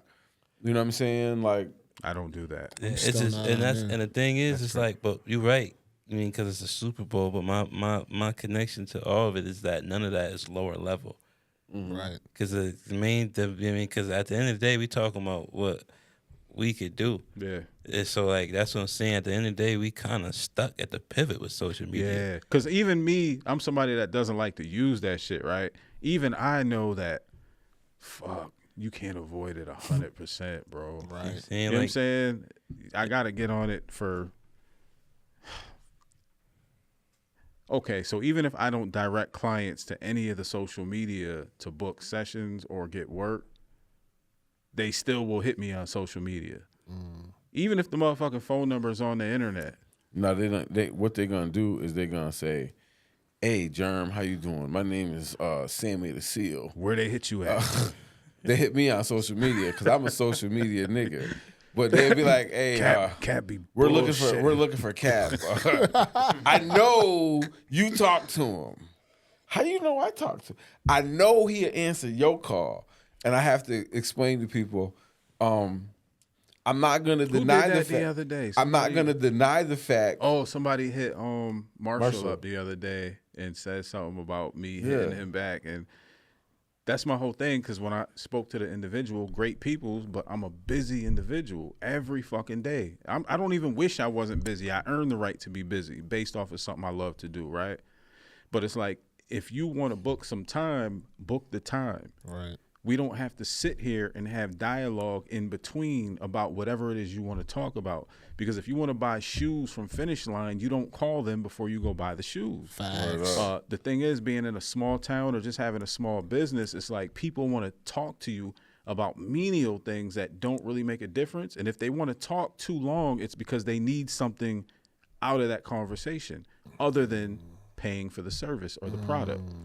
But yeah, think about it. Because if you want to talk, we can talk during the session or the video work that you paid to book with me. Yeah. But I bet you don't want to talk then because it's your paid time. Word up. And I'm not being an asshole. It's something that I learned as being a businessman for 8+ years. In the beginning, I was way more lenient to it. And guess what has happened since I started taking my time and attention back? Elevation. That's a fact. But but I'm still, I'm super proud and happy and ecstatic for you. I am. Why don't you start doing them sessions when they hit you? Record them. You record them, I'll mix it. Son, somebody said that to me. Your homie said that to me earlier. Which one? Lil homie. Shit, I got so many little homies, man. Yo, and then when niggas book a session with you, a nigga will book an 8-hour session, right? And then be a no call, no show. So for the 3 or 4 days that I have open sessions during the week, you locked in 8 hours of that time and you don't show up. And then get an attitude when you hit them and be like, yo, bro, I can't work with you. You know what I'm saying? Word. Oh, nah, I was going to hit you. Nah, it doesn't work like that. Nah, bro. It doesn't work like that. The worst is when I remember one time we was here and I was over here. Yeah. And you was like, yo, I'm about to go home, shower, grab some food. I said, well, I'm going to be here when you get back. Yeah. I'm going to sit in for a little bit of the session before I go. So he goes, I'm over here doing this and doing that. And I heard somebody coming in the door, so I didn't know if I left it open or whatever, but it was him coming back. And so the session's supposed to start in like 5 minutes, and we sitting around, and then the man, he like, oh, I ain't gonna be able to make it. Son, that shit is whack, B. On so many levels. Like, one, because you don't get the money that you anticipated getting as a business owner or somebody that conducts business, right? And then nobody else could have booked that time, which they typically have to do ahead of time. So you can't even hit people and say, yo, this time is available now. You can take advantage of it. And then you double fuck, right? Then a nigga will sit there and act like it's not a big deal. So over time, I've learned how to accept it like, yo, they don't respect your time the way you do. It's not about anything else other than people not being responsible enough, respectful enough, and that's just how business goes. So I conduct myself like I know that's how this business goes. This business isn't like another business. Having a studio is not like any other motherfucking business. And then when you have the clientele like the dude that I recorded earlier, he always gets 4-hour sessions. He booked his shit 4 weeks ago, paid his half of his money up front. Dope. That's what you're supposed to do, get that deposit. Yeah. Real quick, before we do anything, I want to shout out the followers. We've grown over time, and we definitely appreciate y'all. We're almost at 5,000 natural followers. If you heard about all the shit Hoodie be saying about y'all behind the scenes stuff. That's crazy. You know what? That's crazy. I do be talking greasy about some of y'all. I ain't even gonna lie to you. I said that to my dude I was in a session with earlier because he always watches the pod. He'll put up a little comment here and there. But then when I see him, he be saying mad shit about the pod. I was like, yo, you should put this in the comment section so you can get some engagement, because this is the type of shit we be talking about. You know what I mean? So what we've been working on different things on trying to show appreciation. We have 4671 right now, and we appreciate every single one of y'all raggedy motherfuckers. You know what I'm saying? We appreciate y'all spending time with us and putting up with my bullshit. You know what I mean? And so me and Jetta, you know what I mean? Jetta, can you throw that graphic up for me real quick? So we came up with a fan appreciation scavenger hunt. So every week, you know, you got to watch the episode, and we're going to tell you to go visit a local business. First come, first serve, but Jetta, you want to give them the first thing real quick? Yeah. Sorry, nigga, I'm kind of high. Man, give it back to me, man. Come on, man. Give it back to me. All right, so listen. So fan appreciation, basically what it is we're trying to build in our community. So we're trying to support local businesses by being a local business. Mm-hmm. So what we're doing is we're dropping off an envelope. Oh man, Jetta, can you hand me one of those? Yeah. So what we're doing is we're dropping off an envelope at a local business, and we're gonna ask you to go and visit that local business. And if you're the first one to get there and you give them the magic word, you're gonna get a gift certificate. So you can go to a local business. So this week, our episode is sponsored by Rye. Shout out Liz and what's your man's name? And Charlie at Rye Bar, located on 2nd Street, 2nd and Columbia. Yeah. So 2nd and Davis. 2nd and Davis. So this week from 10 a.m. until 8 p.m. Yeah, we're open Wednesday through Sunday. Wednesday through Sunday. Wednesday through Saturday we open 4 to 8, 4 to 9. And then Sunday we do brunch. We do brunch at 10, from 10 to 2. Then we do dinner from 4 to 8. So this week, right, if you one of the first people to go to Rye Bar and you tell them the magic word is bourbon, so you go in and you say, hey, my name is such and such. I watch the Mindful Exchange podcast. What do you get? What do you win? So we're not going to tell you what it is. So what if I go in there with a disguise on? You can't win, bro. You can't even do it. I'm not host, so I can go in there. Right? Yeah, we're going to split it. Here, bro. So we're just going to be random gifts in there. This week I believe it's a $50 gift certificate somewhere. You're going to have to go and find out. But what we want you to do is, if you're the one to get the envelope, please take a picture and tag us and follow us on our Facebook page too. You know what I mean? Because we're trying to get a little more interactive. So go see Liz or any one of the bartenders at the Rye Bar, located on 364 West 2nd Street. 364 West 2nd Street, and tell them that the code name is Bourbon, and they're going to give you one of these envelopes with a prize in it. and watch. And it's only one winner, right? Only one winner. only one. But Gotta if be you're, first. but So if are you're we not gonna give stuff away every month or how often? I think we should do it like we're gonna try to do it at least every other week. Once other a week. I'm yeah. with it. Every I think other every week. other week. would be- So what it is you're the first person to get it. You get it. But if you're not the one that gets it and you happen to go there, they got great food. Sit down, have a drink, buy a burger, support your local businesses. I think that's really what it's all about. There's some of them Brussels sprouts too. Them Brussels sprouts. So local business supporting local That business. nigga Quest don't And if play you're a with local his business, nutrients. and if you're a local business who watches us and you want to be a sponsor to our thing, you'll hit us up on the email or message us personally or however you can. Yeah, Like, because it's comment, crazy. It's crazy subscribe. how many people I interact with during the week, and I know I'm intelligent. I know I am, but I am a little spacey sometimes, right? So I don't be thinking about the podcast 7 days a week, Right. other than us getting up, right? But then when motherfuckers surprise me with that shit, and then they know shit that I don't even remember saying, or y'all saying on the pod, I'll be having, how it's like when you see somebody you don't remember the name and shit. Yeah. That's Yup, he meant that. Yup. Mm-hmm. But yeah, we appreciate y'all, man. Like I said, like, subscribe, and share.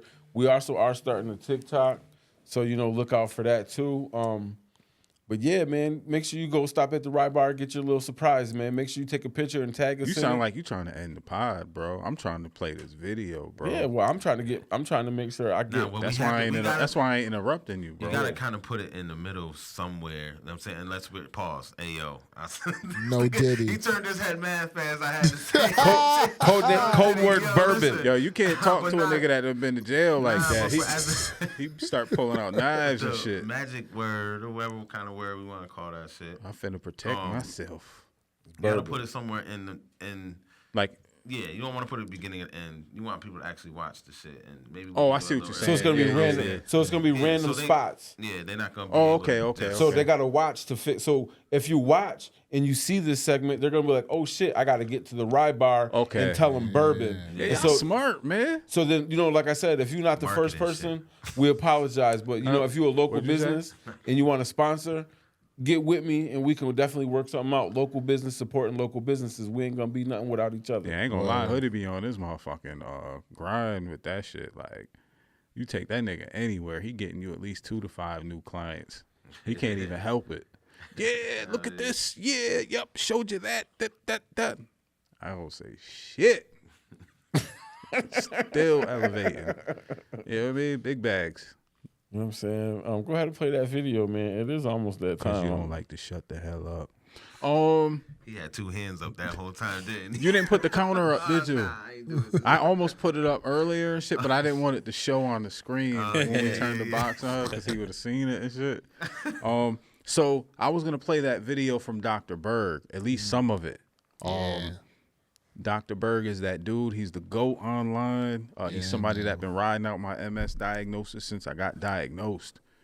He don't even know it, but He went against the establishment. You know what I'm they saying? tried to like shadow ban him like a motherfucker. He better be man. careful. Nah, man, he's white. He's good. And he's a millionaire.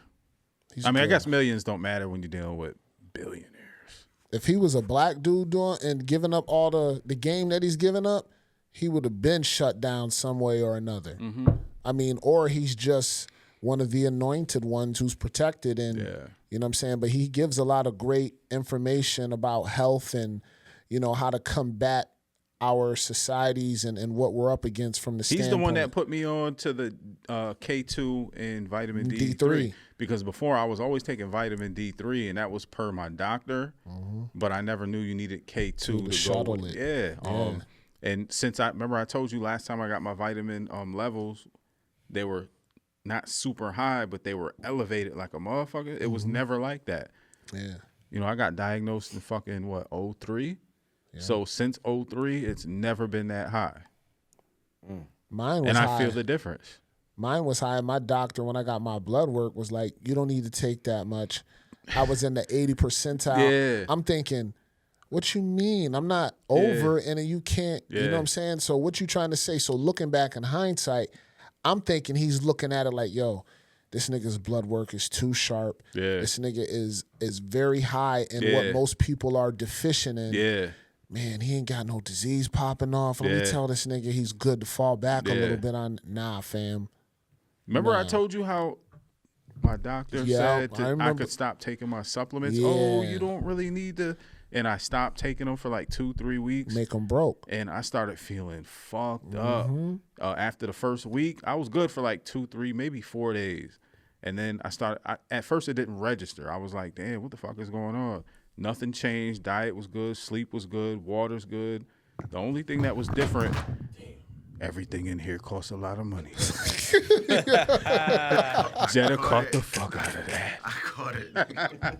He had this superhero cat. I seen it out the corner of my eye. He said, They're looking like a baby grabbing rice. yeah, but then once I started taking my vitamins again, it took probably like 2-3 weeks for it to feel normal again, or the way I should feel. Yeah. I noticed the difference, man. The only thing difference now is I need my fucking medication. It's every 6 months I take it. I notice the fucking difference. It sucks I gotta take it, but at the same time I got 3 weeks, 2.5 weeks to take that motherfucker, and I can't wait. Nice, man. I can't wait, nigga. Yeah, play that video. Yeah, we can play it, but yo, if you want to know more and learn more, you got to research, and you can't be dumb with a smartphone, bro. Like That's the easiest way to trick somebody. You put the information out and make it easily accessible. That causes people to not dive any deeper for the information. Right. Shit, I was guilty of that too. I'm obsessive with that shit, yo, with this health shit, bro. I be all day long.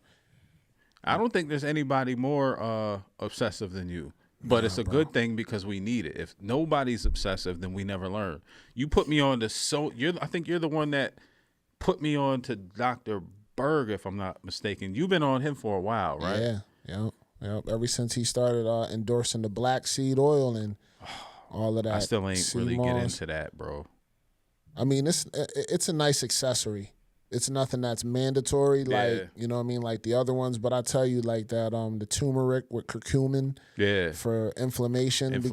My thing is inflammation. Like, my inflammation is so high all the time. Bro, that's what I thought I sent you, because I just got some curcumin with the turmeric.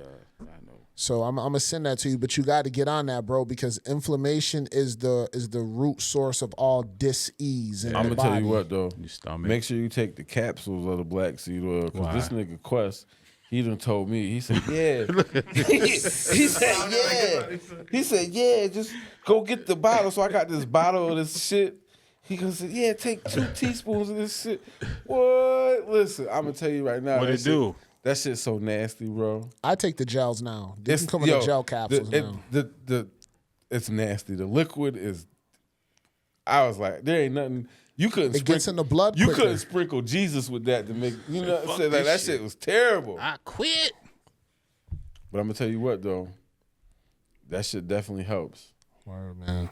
Dr. Berg. One thing could literally replace our entire medical system. Now, I'm not talking about emergency care, things like that. I'm mainly talking about chronic disease. I really looked at this topic from many different angles, just posing this question: what is the most powerful thing you can do for your health? Everyone can afford it. It will produce the most weight loss of anything that you do. It will fix a stubborn metabolism, and that's called the set point. So you might lose, let's say, 20 pounds, but then your body will not let you lose more than that. This particular thing will address that and fix that. This natural therapy has the ability to fix your brain, repair brain tissue. It actually helps regrow your brain cells. It increases your mood, your cognitive function. The effects of this therapy on your mitochondria are very similar to exercise. Can you guess what it is? If you guess fasting, you are correct. If you did fasting, your medical expenses will go way, way down. You're not starving your body. You are just controlling when you eat and when you're not eating. When I was first introduced to fasting, I really did not think anything about it. I thought it was like, what's that going to do? It's not changing. If Dr. Berg shaved the hair on his face, he'd look like he was 38,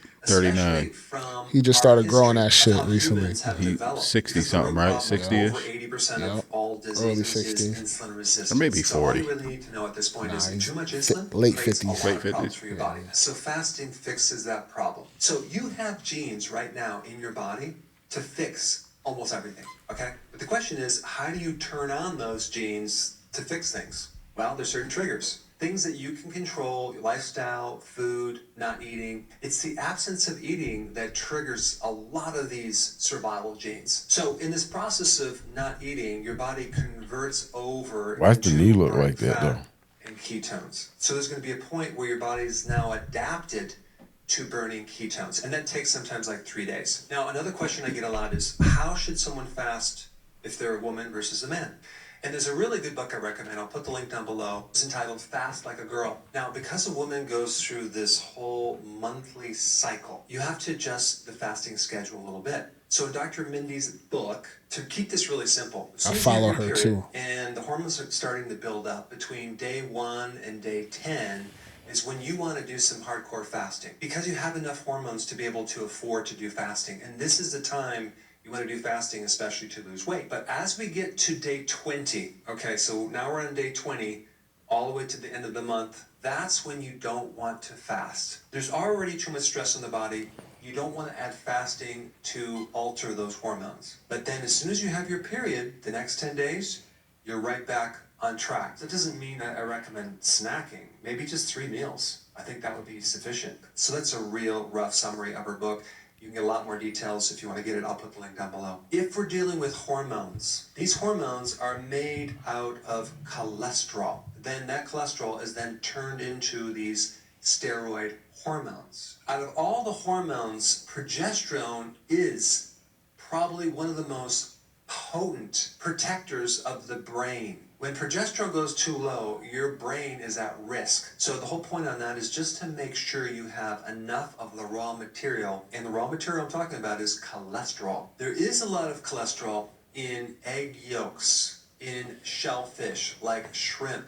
Liver has cholesterol. Fatty cheese has cholesterol. You also want to make sure that you really deal with the stress level, because if the stress is really high during menopause, what will happen is your adrenals will start stealing some of the raw material and take them away from progesterone and other hormones. So doing things to reduce stress is super, super important. There's actually 2 cofactors that are really important that a lot of people are missing, and that would be magnesium and zinc. What you need to know about magnesium is, number 1, most people are deficient.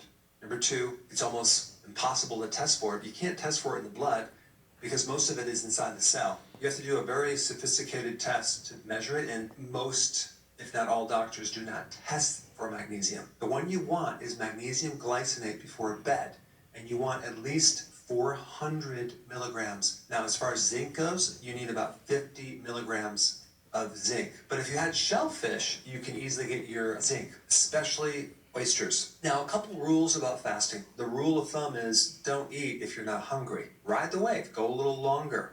Because if you were able to go 36 to even 72 hours of fasting, you literally are going to generate immune stem cells. That's huge. So, number 1, let your body tell you how long to fast. If you do fasting and you feel like crap, you need to eat. I would say everyone could do this intermittent fasting. That's how I feel just looking at fasting. Just him talking got you feeling like that nigga on the bitch. I'm over here starving like a motherfucker about fasting. That's by design, bro. Now, there's also this topic that you may have heard: when you do low carb, your cortisol is going to increase. There is no hardcore evidence that shows that cortisol is going to increase when you do fasting or on a low carb diet, because that study was done on rats, okay? And yeah, okay, so how y'all feel about the fasting?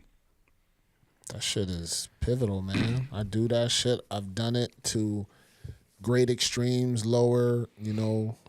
But, I never went past intermittent fasting other than the other day when Hoodie brought that food with cheese on it. I went 24 hours that day. 18 to 24 is all you really need to do. Don't be mad at me. Be mad at your wife. Yo, why would I be mad at her? I'm just saying. What does she even have to do with it? If you didn't eat, then that's your wife's fault. Why? Because when you got home, you should have been able to eat. No, I did eat when I went home. So then you be that good. didn't even make any sense, bro. Like, don't blame me for you not eating. I'm just saying, don't blame me because I don't make it. Let me explain it. So you said you were bringing food for all of us, right? So I chose not to eat, knowing that when I came here, when I left the program, there would be food here. When I got here, the food that you had, I couldn't consume it because I don't eat cheese. So my wife has nothing to do with that. If you wouldn't have said that, then I would have did what I naturally do and ate before I came here. I was just trying to blame somebody besides me. I know, that's my point. Thank you for being accountable. The hoodie special. I know you don't eat cheese. Everybody know that. Who said, Danny Durfee said something to Liz the other day. He was like, yeah, he's one of her accounts. She was over there. He was like, yeah, I got pastelitos and da-da-da. And let Cap know that, I can make them without cheese. I was like, damn, everybody know I don't eat cheese, huh? Well, see, I don't eat cheese, too. I'm lactose. But I found some expensive-ass cheese that's lactose intolerant. So that's why I was like, he don't eat cheese because he's lactose, too. I knew he was going to say so. I tried. It was banging. Nah, but I mean, talking about fasting. So I even told you that day that I fasted, I felt really good. You know what I'm saying? Like, I never pushed it to 24 hours. I intermittent fasted for 2.5, 3 years. It was just my regular. When I started eating more food to gain more weight, more muscle, that was abnormal to me. You know what I'm saying? Yeah, I mean, people can start out with like 12 hours. Like, you don't have to necessarily jump into the 16-8, which is, pretty normal. But and you can make it work for what you do. But it's a great preventative measure of eating, especially if you have insulin resistance, if you're overweight, if you have. I mean, you can do the research. It does so much, but to really break it down to a simplest form, the body is self-eating the junk cells in your body. That's all it is. Being uncomfortable and a little uncomfortable and hunger pains, that is the signal to let you know that your body is eating those junk cells. Yeah. You know what I'm saying? Embrace those hunger pains. Soon they're not even there anymore. They disappear. In my body, they disappear. They quick, do. They quick. do. And I still have energy. Like, I always work. The last time I worked out in the morning and ate before I worked out, I don't even remember. Yeah, I can't do it. I can't. Only thing I can put in my belly is water and a pre-workout. Other than that, I've never had a workout where I was fueled with mad food. Yeah. Can I? It's on topic, but it's off topic. Yeah. Since on the topic of water. Yeah. What is that? H2O. Right. I mean, so like, what is the health benefits? Hydrates your muscles. So if you don't, I'm not saying it like I don't know. Yeah. But I just been watching things, so I just want to see. For me, I know that if I don't drink water and my muscles aren't hydrated, you get cramps. Oh my God, twitches. But you even need sodium and potassium. And so sodium more. Water is super important, but I don't know if you remember, I used to take a gallon juggle. So back in the day, I used to be like, okay, I got to drink mad water because I want to be healthy. Okay. That wasn't the case.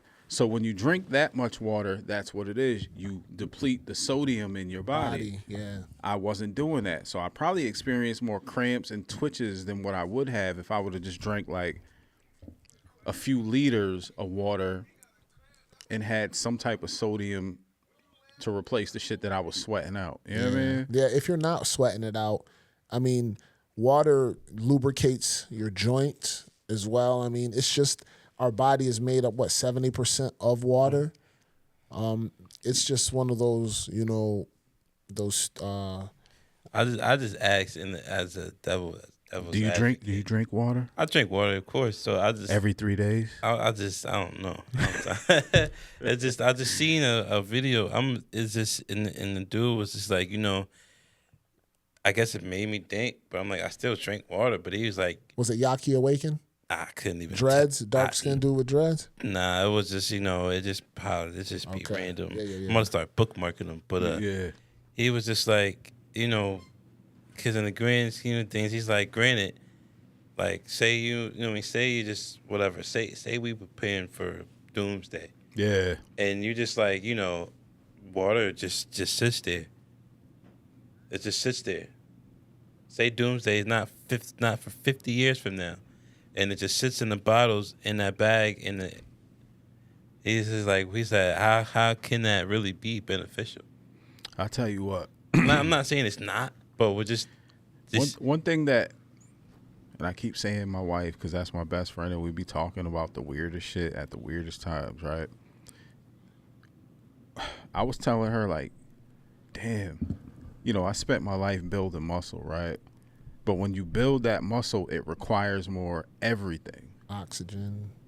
Now, if an apocalyptic situation happened and you're going up against somebody that was used to not having to ingest that much water, protein, carbs, because their body's already built for that, you're going to be the one, I'm going to be the one fucked up, because if I don't have the water to support the muscle that I have, it's not going to function properly. That applies to protein and carbs too. Your body needs more when you build it up to need more. But naturally, our bodies aren't supposed to have excess anything. Right. I mean, the crazy thing is too,